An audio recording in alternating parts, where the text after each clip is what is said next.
Hello friends, दोस्तों आज हम इस वीडियो में डिस्कस करेंगे कि कोई भी हस्बैंड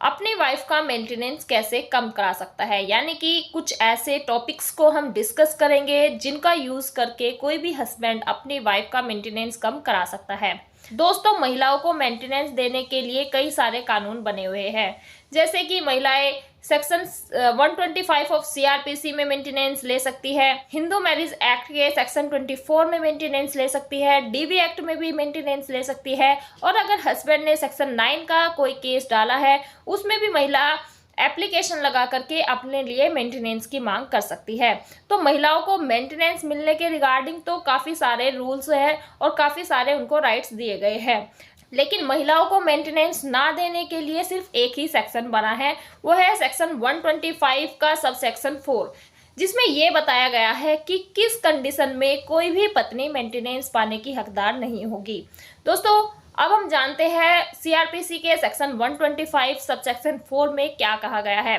उसमें 3 कंडीशन बताई गई है कि किन कंडीशन में जो महिला है यानी कि पत्नी है उसको मेंटेनेंस नहीं दिया जाएगा। फर्स्ट कंडीशन है कि अगर वह महिला एडल्ट्री में रह रही है तो उस महिला को मेंटेनेंस नहीं दिया जाएगा। यानी कि अगर कोई भी महिला अपने हस्बैंड को छोड़ करके किसी थर्ड पर्सन के साथ रह रही है देन उसको हम एडल्ट्री बोलते हैं, और अगर कोई भी ऐसी महिला है जो एडल्ट्री में रह रही है तो उसको मेंटेनेंस नहीं दिया जाएगा। सेकंड नंबर की अगर हम बात करें तो अगर महिला अपने हस्बैंड के घर को छोड़ करके खुद अपनी मर्जी से कहीं जाकर रह रही है, यानी कि अपने हस्बैंड की कंपनी उसने अपनी मर्जी से छोड़ दी है और अब वो अपने हस्बैंड के साथ आने के लिए रेडी नहीं है, देन इस कंडीशन में भी महिला मेंटेनेंस पाने की हकदार नहीं होती है। अब अगर हम थर्ड कंडीशन की बात करें तो अगर हस्बैंड और वाइफ दोनों म्यूचुअल कंसेंट से सेपरेट रह रहे हैं देन ऐसी कंडीशन में भी महिला मेंटेनेंस पाने की अधिकार नहीं होती है। दोस्तों, इसके अलावा कहीं भी कोई भी ऐसा नियम नहीं बना है जिसमें महिलाओं को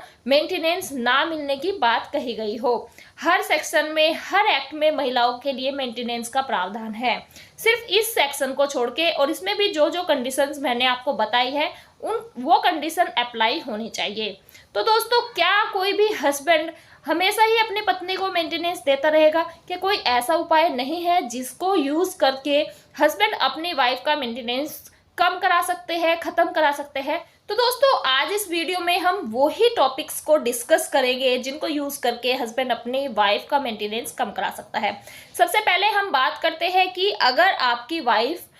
पढ़ी लिखी है और वो पहले उसने कहीं जॉब कर रखी है, तो सबसे पहले आप कोर्ट के सामने ये रखिए कि आपकी जो वाइफ है वो वेल एजुकेटेड है, पहले उसने जॉब कर रखी है और उसके पास जॉब करने का अच्छा खासा एक्सपीरियंस है। अगर महिला उस टाइम पर भी जॉब कर रही है ना, आप अपनी पत्नी की सैलरी कोर्ट में शो कीजिए, और ऐसा करने से अगर महिला सच में अर्निंग कर रही है तो महिला का मेंटेनेंस या तो कम हो जाएगा या फिर खत्म हो जाएगा। दूसरे नंबर पे जो हस्बैंड को करना होता है वो ये है कि अगर हस्बैंड के अकाउंट में बहुत सा पैसा है तो उस पैसे को वो किसी को भी ट्रांसफर कर दे, अपने रिलेटिव्स को ट्रांसफर कर दे, अपने पेरेंट्स को ट्रांसफर कर दे, किसी को भी ट्रांसफर कर दे। यानी कि अपने अकाउंट में ज़्यादा पैसे रखने की जरूरत नहीं है, क्योंकि जब हम कोर्ट में अपना इनकम एफिडेविट फाइल करते हैं तो कोर्ट दोनों पार्टी से लास्ट 3 ईयर की बैंक स्टेटमेंट भी मांगती है, जो कि दोनों पार्टीज को कोर्ट में देनी होती है। तो ऐसे में अगर आपके अकाउंट में ज़्यादा पैसा शो होगा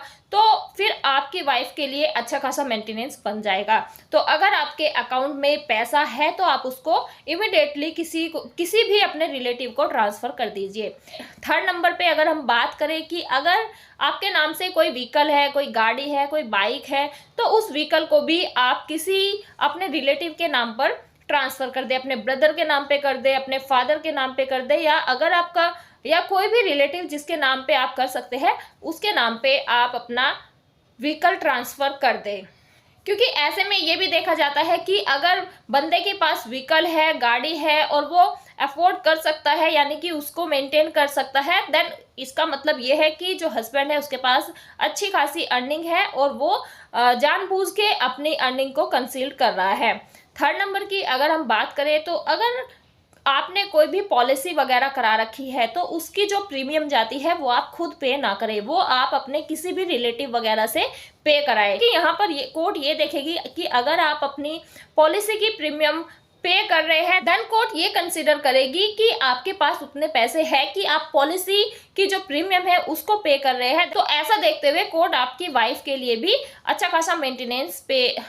खासा मेंटेनेंस बांध देगी। अब अगर हम आगे बात करें तो दोस्तों, जब भी आप कोर्ट में अपना इनकम एफिडेविट फाइल करें तो उसमें ज़्यादा से ज़्यादा डिपेंडेंट को अपने ऊपर दिखाएं, यानी कि आपके पेरेंट्स हो सकते हैं, आपके भाई बहन हो सकते हैं। तो आप अपने इनकम एफिडेविट में ज़्यादा से ज़्यादा लोगों को अपने ऊपर डिपेंडेंट बताएं, क्योंकि जब आप कोर्ट में ये बताएंगे कि मेरे जो पेरेंट्स हैं वो भी मेरे ऊपर डिपेंडेंट है, मेरे जो छोटे बहन भाई है वो स्टडी कर रहे हैं, उनकी एजुकेशन की रिस्पॉन्सिबिलिटी मेरे ऊपर है, देन ऐसे में क्या होता है कि कोर्ट समझती है इन चीज़ों को और आपकी वाइफ के लिए वो ज़्यादा मेंटेनेंस फिक्स नहीं कर पाएगी, क्योंकि आपके ऊपर ज़्यादा डिपेंडेंट है तो आपको उन सब का खर्चा भी करना होता है। अब आगे बात करें तो जो आपकी मदर है, अगर आपकी वाइफ ने आपकी मदर के साथ कोई भी क्रुएल्टी की है, उनके साथ लड़ाई झगड़ा किया है या फिर उनके साथ बदतमीजी की है, तो ऐसे में दोस्तों आप अपनी वाइफ के अगेंस्ट अपनी मदर से डीवी का क्रॉस केस भी डलवा सकते हैं, यानी कि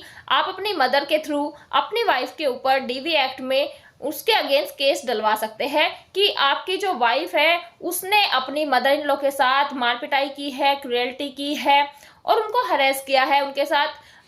मिसबिहेव किया है। तो ऐसे में जो आपकी मदर है, यानी कि जो हस्बैंड की मदर है, उसके थ्रू भी आप अपनी वाइफ के अगेंस्ट डीवी का केस फाइल करा सकते हैं। तो ऐसा करने से दोस्तों ये होता है कि जो वाइफ है वो प्रेशर में आ जाएगी और प्रेशर में आने के बाद वो उस मैटर को सेटल करने की तरफ जाएगी, ना कि उसको खींचने की तरफ। अब अगर हम अगले नंबर की बात करें तो दोस्तों, अगर आप इनकम टैक्स पे करते हैं तो वो कम से कम पे करें, क्योंकि कोर्ट में हमें ये दिखाना है कि जो हम इनकम टैक्स पे करते हैं वो बहुत ही कम है, क्योंकि हमारी अर्निंग इतनी ज़्यादा नहीं है। तो ऐसा करने से भी कोर्ट आपकी वाइफ के लिए ज़्यादा मेंटेनेंस नहीं बांध पाएगी। नेक्स्ट अगर हम बात करें तो दोस्तों, आप कोर्ट में ये भी दिखा सकते हैं कि जो वाइफ की पेरेंटल फैमिली है वो अच्छी खासी रिच फैमिली है, उसके पास प्रॉपर्टी है और जो वाइफ है उसका अपने फादर की प्रॉपर्टी में भी राइट है। तो वहां से भी जो वाइफ है वो अपने फादर से अपने हिस्से की प्रॉपर्टी ले सकती है और वाइफ अच्छी खासी पढ़ी लिखी है, वो अर्निंग भी कर सकती है, साथ में जो वाइफ की इनकम है उसको भी शो करे।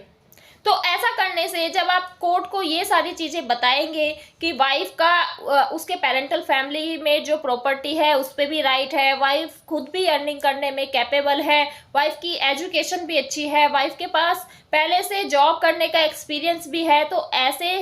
ये सारी चीज़ें बताने के बाद कोर्ट आपकी वाइफ का जो मेंटेनेंस है वो कम से कम बांधेगी। तो दोस्तों ये सारी चीज़ें हैं जो आपको मेंटेनेंस के केस में यूज़ करनी होती है, लेकिन अक्सर देखा यही जाता है कि हस्बैंड को इन सब चीज़ों की नॉलेज नहीं होती है और वो कोर्ट में ज़्यादा से ज़्यादा मेंटेनेंस अपनी वाइफ को पे करते रहते हैं। दोस्तों यहाँ पर मैं ये भी बताना चाहूँगी कि अगर कोर्ट ने आपकी वाइफ के लिए इंटरिम मेंटेनेंस फिक्स कर दिया है और अभी मैटर आपका कोर्ट में पेंडिंग है, कोर्ट में चल रहा है, तो ऐसे में जब एविडेंस की स्टेज आती है उस स्टेज पर भी जो भी सारे डॉक्यूमेंट्स या जो भी चीज़ें मैंने आपको बताई है वो एविडेंस के टाइम पे और फाइनल आर्ग्यूमेंट के टाइम पे आपको कोर्ट के सामने रखनी होती है। अगर आपके पास कोई डॉक्यूमेंट्री एविडेंस है देन उसको एविडेंस के टाइम पर लेकर आइए और फाइनल आर्ग्यूमेंट में ये सारी चीज़ें आप कोर्ट को बताइए। अगर आप इस तरीके से अपने मेंटेनेंस केस को कोर्ट में फाइल करते हैं तो यहाँ पर बहुत ही ज़्यादा पॉसिबिलिटी है कि आपकी वाइफ का जो इंटरिम मेंटेनेंस अगर ज़्यादा बन गया है कोर्ट उसको भी कम कर देगी